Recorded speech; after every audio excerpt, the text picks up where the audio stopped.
दोस्तों, हमारे चैनल में जुड़ने के लिए बहुत बहुत धन्यवाद। हमारे चैनल को सब्सक्राइब कर लें ताकि आने वाली प्रत्येक वीडियो आपके सामने प्रस्तुत होती रहेगी। तो अब चलिए दोस्तों, आज हम विचार करते हैं शब्द विचार और शब्द के भेद, इस पर हम चर्चा करेंगे। तो शब्द विचार में शब्द सामान्यतः शब्द भाषा की महत्वपूर्ण इकाई है और हम किसी न किसी व्यक्ति से बात करेंगे तो शब्द का प्रयोग करना ही पड़ेगा। इसलिए भाषा में शब्द प्रथम इकाई है। शब्द के बिना हम कुछ भी नहीं कर सकते, बात भी नहीं कर सकते। बात तो करेंगे तो कोई ना कोई शब्द होंगे, तो शब्द के माध्यम से ही हम एक दूसरे से अपने विचार प्रकट करते हैं। इसलिए शब्द की परिभाषा वह वर्ण या वर्णों का समूह जिसका कोई अर्थ होता है उसे हम शब्द कहते हैं। वह वर्णों का समूह जिसका कोई अर्थ होता है उसे शब्द कहते हैं। अर्थात कुछ शब्द ऐसे भी होते हैं जिसका कोई अर्थ नहीं होता है। इसलिए यहाँ पर कहा गया है कि जिसका कोई अर्थ हो उसे ही शब्द कहेंगे। जैसे साधारण बोलचाल की भाषा में कहते हैं, अरे ले आओ आलू फालू। तो आलू का तो शब्द है और इसका अर्थ भी है, आलू किसे कहते हैं, लेकिन फालू का कोई अर्थ नहीं है। ये तुम्हारा निरर्थक शब्द हुआ। तो आगे चलिए, अब हम बताते हैं शब्द के भेद। शब्दों के 4 भाग रखे गए हैं। कौन कौन से हैं देखिए।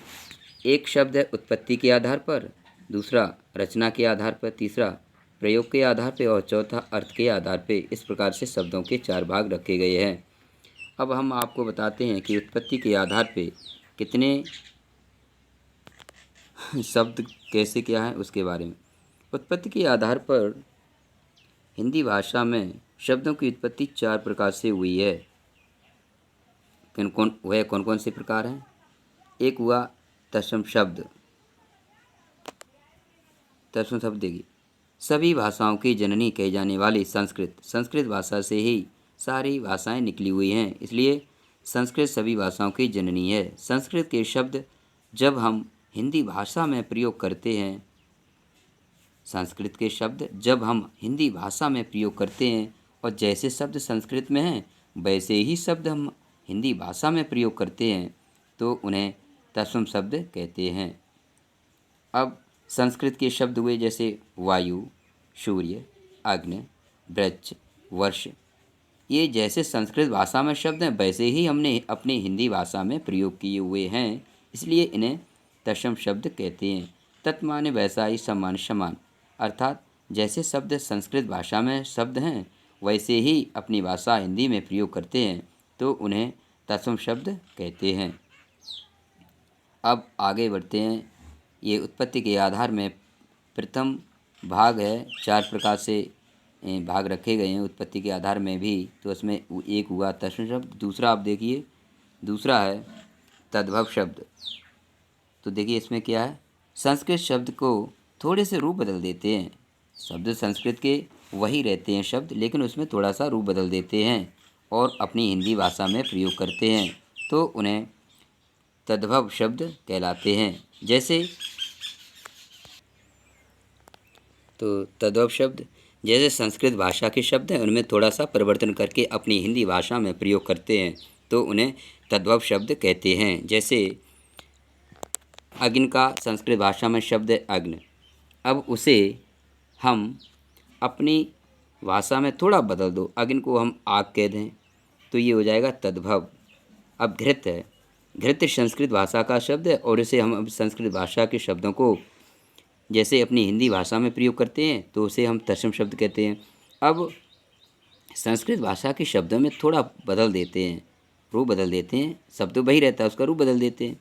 अब जैसे अग्नि है संस्कृत भाषा के शब्द, अब अपनी हिंदी भाषा में उसे आग कहते हैं तो ये हो जाएगा तद्भव। घृत को घी, गृह को घर, वृक्ष को पेड़ और वायु को हवा, पुत्र को पूत कह देते हैं, इसे कहेंगे तद्भव शब्द। अब हम आगे चलते हैं, अगला तीसरा नंबर। अब तीसरा नंबर है देशज शब्द। देशज शब्द जो शब्द परंपरागत से जनजीवन की साधारण बोलचाल की भाषा में प्रयुक्त होते हैं, किसी भाषा से नहीं लिए गए हैं। ऐसे ही परंपरागत से अपनी प्रयोग प्रयोग करते चले आ रहे हैं। इन्हें हम देशी शब्द कहते हैं, जैसे थैला, गाड़ी, झुग्गी, पगड़ी, लड़का, जूता इत्यादि। अब अगला नंबर है अंतिम घा, विदेशी शब्द। अच्छा, विदेशी शब्द क्या हुए? हिंदी भाषा में अनेक विदेशी शब्द का प्रयोग करते आ रहे हैं और वह हमारे मूल रूप से भी बोले जाने में और प्रयोग में भी आते हैं। इन्हें हम विदेशी शब्द कहते हैं, जैसे आलू, हलवाई, कमरा, चाबी, फीस आदि। अब जैसे हम सब आलू भी कहते हैं, ये विदेशी शब्द है, लेकिन सब गांव में क्या जानते हैं? आलू। हलवाई को भी हलवाई कहते हैं, जो कि मिठाई पकवान बनाते हैं मीठे मीठे। रूम यानी कमरा, कमरा को कहते हैं, चाबी भी कहते हैं। ऐसे शब्द हैं जिसे हम अलग नहीं रह सकते हैं, लिखने में भी प्रयोग करते हैं मूल रूप से और बोलने में भी। इसे हम शब्द कहते हैं विदेशी शब्द। अब तक मेरे चैनल को सुना, अच्छी तरह गंभीरता से सुना, इसके लिए बहुत बहुत धन्यवाद। अगले हम पाठ में बताएंगे रचना के आधार पे कितने प्रकार के यहाँ शब्द लिए गए हैं, वो बताएंगे। धन्यवाद।